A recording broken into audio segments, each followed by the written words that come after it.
Tell us about Percival Baxter and his giveaway of Mackworth Island and how that happened in the family, and what Mackworth Island was to the family. Well, Mackworth Island was the summer home of James Phinney Baxter Sr.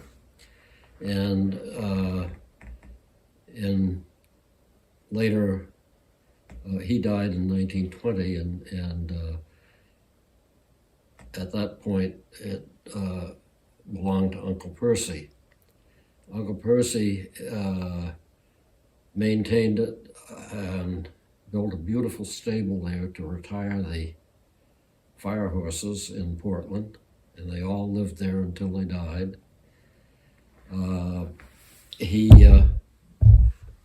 They had a big trestle bridge, wooden trestle bridge, probably a quarter of a mile or more long, over to Mackworth Island, and it was very expensive to maintain. Uncle Percy, being a bachelor and owning a substantial home in Portland, or homes for that matter, he wanted to get rid of it. He couldn't figure out what to do. I'm told that he offered it to every member of our family. This would be in the late 30s. And none of them would take it as a gift. Well, today it would be worth multi-millions because it's prime shore property. In any case, he did what was probably the best solution. He gave it to the state to be used for a state school for the deaf. The state school had been operating in Portland, which was a hazardous place for deaf children because they couldn't hear traffic. And so it was deemed to be a nice, safe place for them. He gave, along with the island, $800,000. Actually, I think it was $750, and it might have been 800. Anyway, the state said, "Well, what are we going to do about the bridge?" So he gave them another $75,000 to make a causeway over, and they tore down the bridge. It operated as a state school for many years, and still does. Although the need for it now is no longer so great, and it's deemed better to keep children mainstreamed than to have them isolated the way they were during the period that the school was dominant. Today, it is probably the most popular hiking spot for people in the Portland area. And it is a wonderful little, fairly short hike around the island. And there's quite a bit to see. The pet cemetery that Uncle Percy had, and some of the other. Tell us about the pet cemetery. Well, the pet cemetery has some of his dogs, and at least one of the horses. I don't know. I can't remember now what else is in there, but it's there on the island. And the state has been told that they have to maintain it into perpetuity, in my understanding. I'm sure that's probably one of the provisions. That sounds right. Yeah, somebody contacted me from the state and said, "Do you know what the dogs' names were? We're supposed to keep this in perpetuity." The dogs' names were very easy. They were all Gary.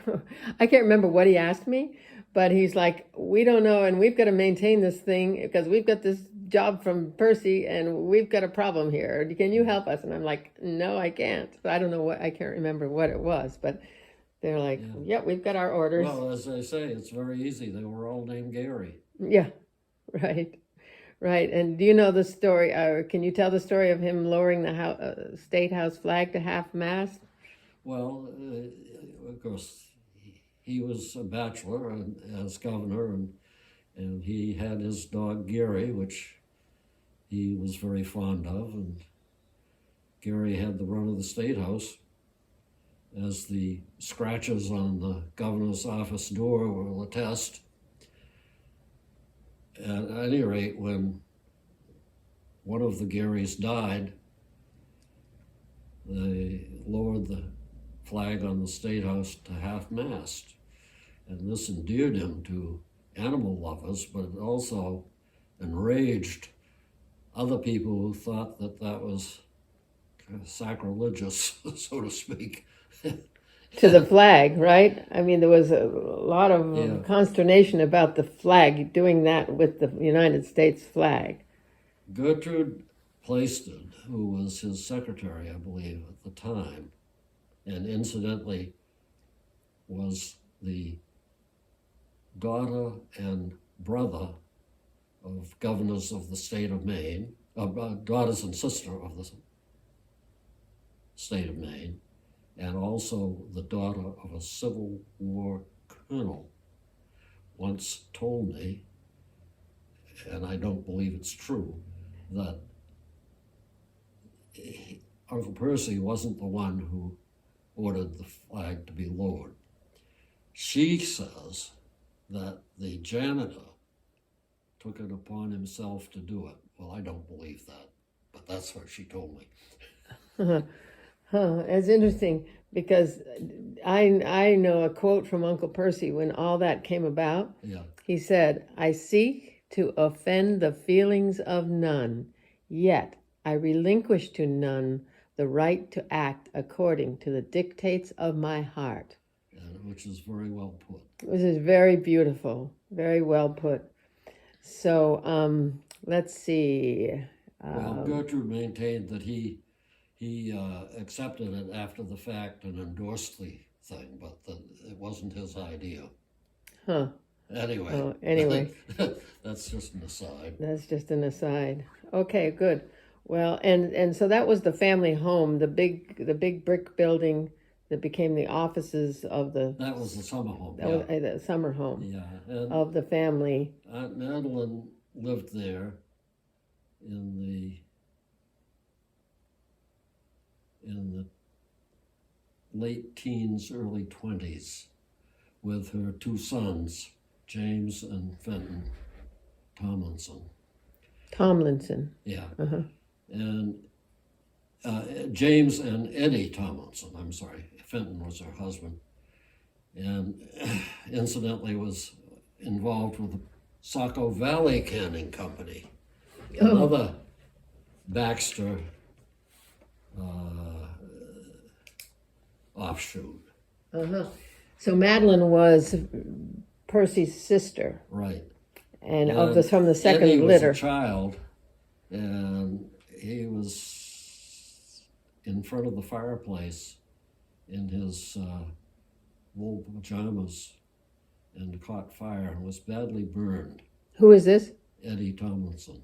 The son of Madeline. Yeah.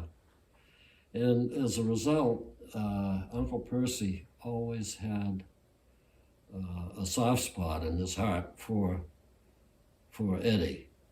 And Eddie accompanied him on several of his trips abroad and was otherwise patronized pretty much by Uncle Percy. Okay. Eddie was somewhat of a roue, nice guy. I enjoyed his company. And but he had been terribly, terribly burned and had many operations, many transplants, and lived a fairly short life by comparison. And all this occurred at the brick summer home on Mackworth Island. Yeah. Uh-huh. Yeah. Well, okay, well, thank you very much for that. I appreciate it. I'll just get in the picture here for a second, just so people know who I am. Yeah. I'm Connie Baxter Marlow, and I'm interviewing my cousin Rupert Baxter White, who just turned 89 just a few days ago, and he's speaking about our common uncle, Percival Baxter, who gave Mackworth Island to the state of Maine. And he's just told us that story. So thank you very much, Yep. Rupert.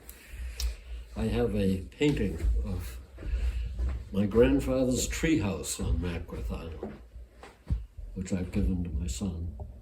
Oh, Was painted by James Phinney Baxter Sr. cool. Okay. Thank you, Rupert.